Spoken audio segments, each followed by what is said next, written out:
On October 28th, 312 AD, on the banks of the Tiber River just outside Rome, a man stood before an army of 40,000 soldiers, staring at the sky.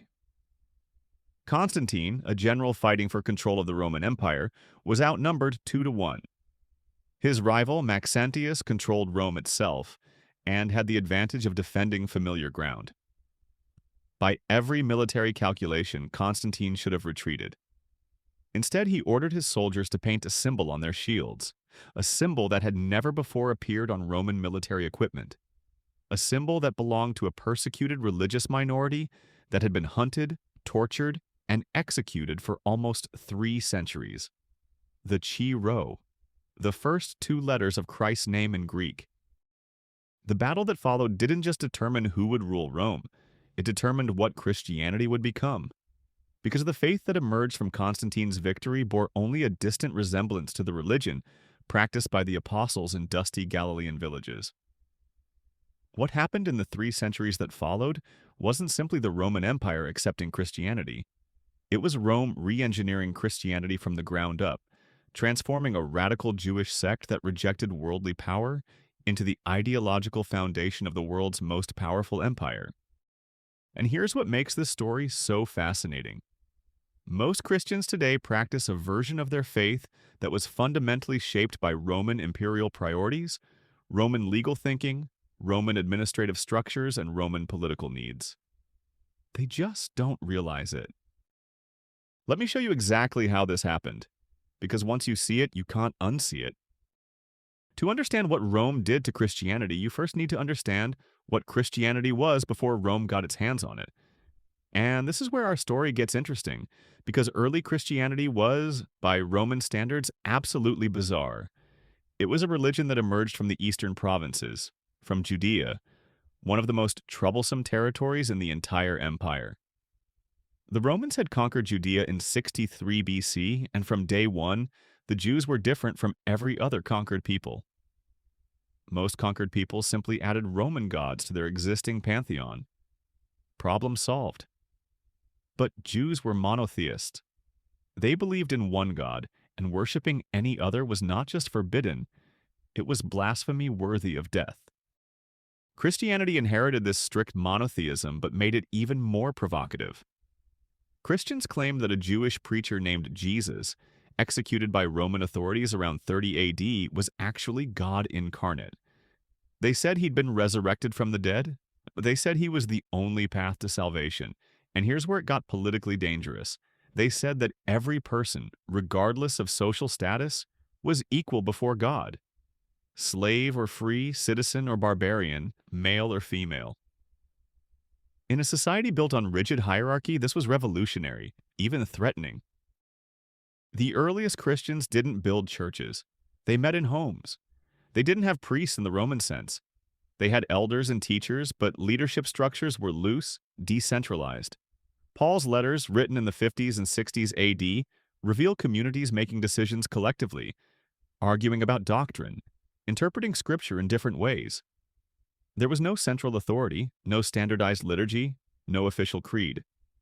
Christianity in the 1st century was diverse, chaotic, and profoundly anti-establishment. Most importantly, early Christians refused to participate in the imperial cult. This is crucial to understand. The Roman Empire wasn't particularly concerned with what gods you worshipped privately. But publicly, citizens were expected to make offerings to the emperor's genius, his divine spirit. It was less about religion and more about demonstrating political loyalty. But Christians couldn't do this. To them, it was idolatry. They would rather die than burn incense to the emperor's image. And many of them did die.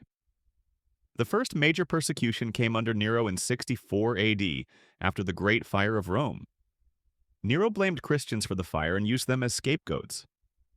The historian Tacitus, who despised Christians, described how they were covered with the skins of beasts and torn by dogs, or were crucified, or were doomed to the flames and burnt, to serve as a nightly illumination.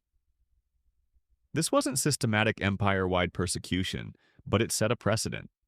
Christians were dangerous, untrustworthy, enemies of the social order. For the next 2.5 centuries, being Christian was illegal. The persecution was sporadic, varying by region and emperor, but the threat was always there. Under Decius in 250 AD, empire-wide persecution forced all citizens to perform sacrifices to the Roman gods and obtain certificates proving they'd done so. Thousands of Christians complied and were later called the lapsed. Thousands more refused and were executed. The most severe persecution came under Diocletian, beginning in 303 AD. Churches were destroyed, scriptures were burned, Christian property was confiscated, and clergy were arrested, tortured, and killed. This is the Christianity that Constantine encountered. A persecuted minority, maybe 10% of the empire's population, with no political power, no official standing, and no unified structure. What happened next changed everything. Let's get back to that battlefield in 312 AD. According to Christian sources written later, Constantine had a vision. He saw a cross of light above the sun with the words, "In this sign, conquer." That night, he supposedly had a dream where Christ told him to use the Chi-Rho symbol as a military standard. Whether this vision actually happened, or whether it was invented or embellished later, we'll never know. What we do know is that Constantine won. Maxentius drowned in the Tiber, and Constantine entered Rome as sole ruler of the Western Empire. The following year, 313 AD, Constantine and his co-emperor Licinius issued the Edict of Milan, which legalized Christianity throughout the empire. But Constantine went far beyond simple toleration. He began actively promoting Christianity, funding church construction, exempting clergy from taxes and public duties, and returning confiscated property. He gave the church legal authority to hear certain civil cases. Most significantly, he got personally involved in Christian theological disputes. And here's where the rewiring begins. Because Constantine didn't just embrace Christianity as it was, he reshaped it to serve imperial needs. The first major test came in 325 AD with the Council of Nicaea. A presbyter from Alexandria named Arius was teaching that Jesus, while divine, was created by God the Father and was therefore subordinate to him. His opponent Athanasius argued that Jesus was co-eternal and of the same substance as the Father. This wasn't just an abstract theological debate. If Jesus was a created being, even a supremely exalted one, then the gulf between humanity and divinity remained. But if Jesus was fully God, sharing the Father's essence, then the incarnation represented something radically different, God bridging the gap himself. The dispute was tearing apart the Christian communities in the Eastern Empire, and Constantine couldn't allow that. Here's something most people don't realize. Constantine wasn't particularly interested in the fine points of theology. He barely understood the Greek philosophical concepts involved. What he cared about was unity. A divided church couldn't serve as the ideological glue for a unified empire. So he did something unprecedented. He summoned bishops from across the empire to the city of Nicaea, provided transportation at imperial expense, and presided over the council himself. Think about what's happening here. An emperor, not even baptized yet, is convening a council of Christian bishops and telling them they need to settle their disagreements. This is the moment when Christianity transforms from a persecuted sect operating outside imperial structures into an arm of imperial administration. Constantine didn't just want doctrinal unity, he enforced it. The council produced the Nicene Creed, declaring that Jesus was of one substance with the Father. Arius and his followers were declared heretics and exiled by imperial decree. This set a pattern that would define Christianity for centuries. Correct belief, orthodoxy, became a matter of imperial law. Deviate from the official doctrine, and you weren't just wrong, you were a criminal. The diversity that characterized early Christianity, the arguing and experimenting and local variation, all of that was systematically suppressed. Rome couldn't tolerate theological diversity any more than it could tolerate provincial governors who refused to follow imperial edicts. Constantine moved the imperial capital from Rome to Constantinople, modern-day Istanbul, in 330 AD. This new Rome was explicitly Christian from its foundation. There were no pagan temples, only churches, and these churches looked nothing like the house churches of early Christianity. They were massive basilicas, built in the style of Roman civic buildings where magistrates held court and conducted official business. The architecture itself made a statement. Christianity was now an imperial religion, grand, official, powerful. Constantine also involved himself in determining which books belonged in the Christian Bible. Before his era, different Christian communities used different collections of texts. There were dozens of gospels circulating, various apocalypses, letters attributed to apostles, some authentic and some forged. Constantine commissioned the scholar Eusebius to produce 50 copies of the Christian scriptures for the churches of Constantinople. While we don't know exactly which books Eusebius included, this imperial standardization pushed toward the canonical New Testament we have today. The process of determining the canon was happening anyway, but imperial involvement accelerated it and enforced uniformity. Now, you might be thinking, this sounds like positive development. Order instead of chaos, clarity instead of confusion. And from a certain perspective, it was. But here's what was lost. The early church's emphasis on voluntary faith, on communities of believers organizing themselves, on the radical social leveling that made Christianity attractive to slaves and women and the poor. As Christianity became the establishment, it started looking and acting like the establishment. Welcome to Professor Archive, where we dig into the hidden mechanisms behind historical transformations that still shape our world today. Before we continue this story, I'm curious, where are you watching from, and what time is it for you right now? And if you don't mind sharing, what profession are you in? I'm fascinated by who's drawn to these deep dives into history. Drop a comment and let me know. When Constantine died in 337 AD, he was finally baptized on his deathbed, supposedly because he believed baptism wiped away all sins and he wanted to enter the next life with a clean slate. His sons continued his pro-Christian policies, though the empire briefly returned to paganism under Julian the Apostate from 361 to 363 AD. But Julian's reign was short, and he died campaigning in Persia. By 380 AD, under the Emperor Theodosius, Christianity became not just legal but mandatory. The Edict of Thessalonica declared that all subjects of the Roman Empire should practice that religion which the divine Peter the Apostle transmitted to the Romans. Any other form of Christianity was declared heresy, and pagan worship was gradually outlawed. This is when things get really interesting, because now Rome had to solve a practical problem. How do you administer a universal mandatory religion across an empire spanning from Britain to Mesopotamia? The answer: you use Roman administrative structures. The church adopted the empire's organizational hierarchy. The empire was divided into provinces, each governed by a provincial governor. The church created matching dioceses, each led by a bishop. Above the provincial level, the empire had prefectures. The church developed corresponding patriarchates. The Bishop of Rome, Constantinople, Alexandria, Antioch, and Jerusalem became patriarchs with authority over large regions. This wasn't coincidence. It was deliberate institutional engineering. The church literally mapped itself onto the empire's existing bureaucratic structure. And just like imperial governors reported to higher authorities and ultimately to the emperor, bishops reported to archbishops and patriarchs. Decisions flowed downward, obedience flowed upward. The egalitarian house churches of the first century were replaced by a rigid, centralized hierarchical institution that mirrored the empire it now served. The language of the church became the language of imperial administration. The term diocese comes from the Greek dioekesis, meaning administrative division. Parish comes from paroikia, meaning neighborhood or administrative district.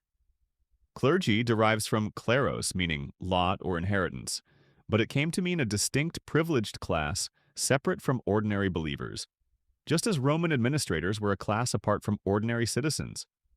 The very vocabulary of church organization betrays its imperial origins. And here's something that will blow your mind. The idea of heresy, as we understand it, is fundamentally Roman. In the diverse early church, you had different interpretations, different practices, different emphases, but once Christianity became the imperial religion, Deviation from orthodoxy became analogous to rebellion against the emperor. The first Christian emperor to execute heretics for their beliefs was Priscillian of Avila, put to death in 385 AD for teaching ascetic practices and Gnostic-influenced theology. Many church leaders, including St. Ambrose and St. Martin of Tours, opposed executing heretics, but the precedent was set. Wrong belief wasn't just spiritual error, it was a crime against the state. The transformation of Christian worship also reveals Rome's influence. Early Christian liturgy was relatively simple: improvised prayers, readings from scripture, shared meals, hymn singing. But as Christianity became imperial, worship became more formal, more ritual-heavy, more theatrical. The influence came directly from imperial court ceremony. When you approached the Roman emperor, there were strict protocols, specific gestures, specific words, specific ritual actions. Church liturgy adopted these patterns. The priest became a mediator between God and people, just as imperial officials mediated between emperor and subjects. The language became formalized, the movements choreographed. By the 5th and 6th centuries, Eastern Christian liturgy especially had become elaborate, mysterious, awe-inspiring, a celestial mirror of the imperial court. The vestments worn by clergy directly descended from Roman official dress. The chasuble comes from the casula, a circular cloak worn by Roman officials. The alb derives from the tunica alba, the white tunic of Roman citizens. The pallium worn by archbishops originated as a symbol of imperial authority. Every time you see a priest in traditional vestments, you're looking at Roman imperial fashion, preserved in ecclesiastical amber. Even the physical setup of church buildings reflected imperial architecture. The basilica style, with its long central nave, side aisles, and raised apse where the clergy stood, directly copied Roman civic halls where magistrates sat elevated above petitioners. The congregation became petitioners, the clergy became magistrates dispensing divine justice and grace. The equality before God that early Christians emphasized gave way to a hierarchical space that physically reinforced who had authority and who didn't. Let's talk about something controversial: how Rome changed Christian attitudes toward violence and power. Jesus told his followers to turn the other cheek, to love their enemies, to put away the sword. The early Christians took this seriously. They were pacifists. For the first 3 centuries, Christians generally refused military service. Church fathers like Tertullian and Origen argued that Christians couldn't kill, even in war, even in self-defense. But once Christianity became the imperial religion, this position became impossible to maintain. How could the church tell the emperor that his soldiers, the very men protecting the empire, were sinning by doing their jobs? Enter Augustine of Hippo, probably the most influential Christian thinker after Paul. Writing in the early 400s, Augustine developed the doctrine of just war. He argued that violence could be justified if it met certain criteria: legitimate authority, just cause, right intention, proportionality, probability of success. This was a radical departure from early Christian pacifism, but it was necessary for a church that now shared responsibility for governing an empire under military threat. Augustine didn't come up with this idea in a vacuum. He adapted Roman legal concepts about legitimate state violence and baptized them in Christian theology. The transformation was complete. The religion that began with a crucified peasant preacher telling his followers to take up their crosses and follow him had become the ideological justification for imperial conquest. Constantine's successors marched into battle under the cross. Enemies of Rome became enemies of God. By the time of the Crusades, 8 centuries after Constantine, popes were offering complete forgiveness of sins to anyone who killed Muslims in the Holy Land. The cross had become a sword. But Rome's influence went even deeper than politics and organization.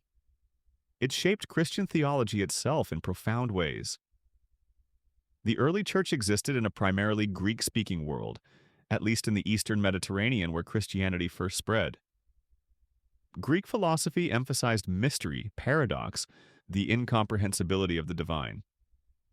Eastern Christianity, which developed in this context, retained some of this comfort with mystery, But in the Western Empire, where Latin was the administrative and intellectual language, Christian theology took on distinctly Roman characteristics.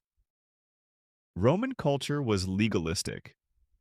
Romans were obsessed with law, with contracts, with defining rights and obligations precisely. Roman law was Rome's greatest achievement, a systematic code that governed everything from property rights to criminal justice. When Latin-speaking theologians like Tertullian and especially Augustine began articulating Christian doctrine in the West, they used legal metaphors and legal reasoning. Sin became a debt owed to God. Salvation became a legal transaction. Christ's death became payment of a penalty. The atonement was understood in juridical terms. Jesus as both advocate and substitute, satisfying the demands of divine justice. This wasn't how earlier Christians had necessarily understood salvation. They used multiple metaphors: healing, illumination, liberation from demonic powers, adoption into God's family, participation in divine nature.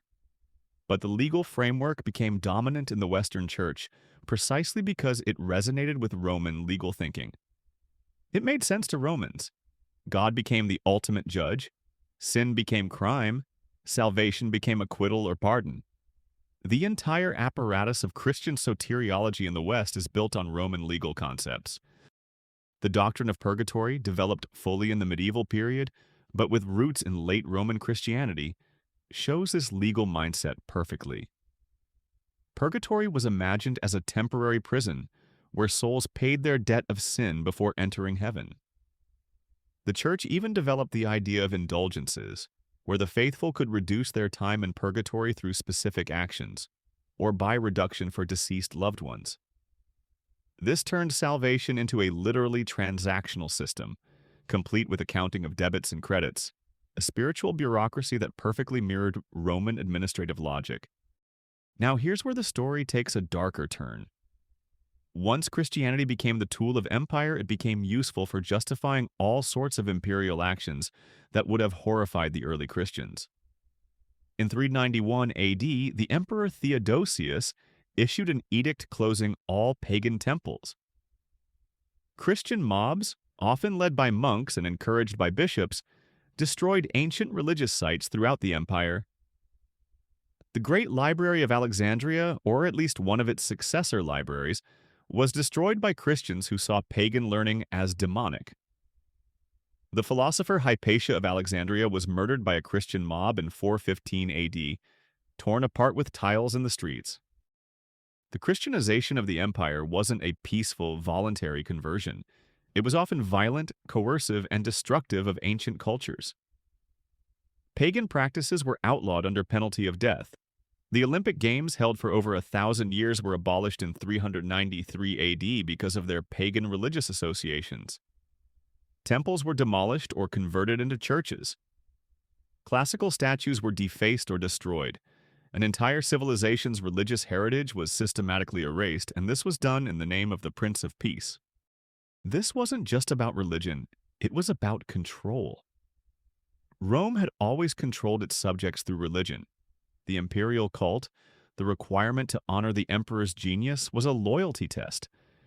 Christianity provided a much more effective version of the same thing.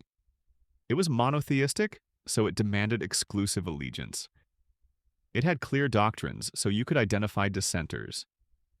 It had an organizational structure that paralleled the empire's administration. It preached obedience to authority, based on passages like Romans 13, where Paul instructed Christians to submit to governing authorities because they were established by God. For an empire perpetually worried about rebellion and fragmentation, Christianity was the perfect ideological cement. By the time the Western Roman Empire collapsed in the late 400s, Christianity had become so identified with Roman civilization that the Church simply absorbed the empire's functions. When imperial administration crumbled, bishops stepped into the vacuum. They became civic leaders negotiating with barbarian warlords, organizing food distribution, maintaining order. The Bishop of Rome, the Pope, became effectively the governor of central Italy. The organizational structures Rome had imposed on the church allowed the church to preserve Roman administrative practices long after the empire itself was gone. And here's the fascinating irony. The barbarian kingdoms that conquered the Western Empire, the Goths, Vandals, Franks, and others, they all eventually converted to Christianity. But it wasn't the Christianity of Peter and Paul they converted to. It was Roman Christianity, complete with its hierarchies, its legal theology, its liturgical pomp, its identification of religious and political authority. The missionaries who converted the Germanic tribes and later the Slavs brought not just the gospel, but Roman civilization. To become Christian was to become, in a sense, Roman. This had lasting consequences. The Holy Roman Empire, established by Charlemagne in 800 AD, wasn't a continuation of the Roman Empire in any political sense. But it claimed to be, and that claim rested on Christianity. Charlemagne was crowned emperor by Pope Leo III on Christmas Day, establishing the principle that political legitimacy came from the Church, which inherited its authority from Roman emperors who had inherited it from Constantine, who had received it from Christ himself. It was a neat lineage, mostly fictional but powerfully effective. Even the Great Schism of 1054, when Christianity split into Catholic and Orthodox branches, reflected the old division between the Western and Eastern Roman empires. The two halves of Christianity had been drifting apart for centuries, developing different theological emphases, different liturgical practices, different understandings of church authority. When they finally formally split, it was essentially the religious version of the empire's east-west divide. Rome's fingerprints were all over Christianity's geography. The Protestant Reformation in the 16th century was partly a rebellion against Roman influence on Christianity. Reformers like Martin Luther and John Calvin tried to get back to Scripture to strip away centuries of accumulated tradition and return to something more primitive. Luther's doctrine of salvation by faith alone challenged the legal transactional understanding of salvation. Rejecting the authority of the Pope challenged the imperial hierarchy. Translating the Bible into vernacular languages instead of Latin challenged the monopoly of a priestly class. In many ways, the Reformation was an attempt to de-Romanize Christianity. But even the reformers couldn't escape Rome's influence entirely. They still used Roman legal categories to explain theology. They still organized churches with hierarchical structures. They still appealed to secular authorities to enforce religious uniformity, just switching from Catholic princes to Protestant ones. And they still read the Bible through the lens of Augustine, that great Roman theologian who had shaped Western Christianity's entire theological vocabulary. You can't unscramble the egg. Roman Christianity had become Christianity, at least in the West. Let me give you some specific examples of how Roman culture changed Christian practices in ways that still affect us today. Take Christmas. Jesus almost certainly wasn't born on December 25th. The Bible gives no date for his birth. December 25th was chosen in the 4th century because it coincided with the Roman festival of Sol Invictus, the unconquered sun, a holiday celebrating the winter solstice and the sun's return. By placing Christmas on this date, the church was overriding a pagan holiday with a Christian one, a deliberate strategy to ease the transition as the empire Christianized. The Christmas tree, the Yule log, the holly, and mistletoe, all of these have roots in pre-Christian Germanic and Celtic winter festivals. Christianity absorbed them through the Roman practice of cultural assimilation.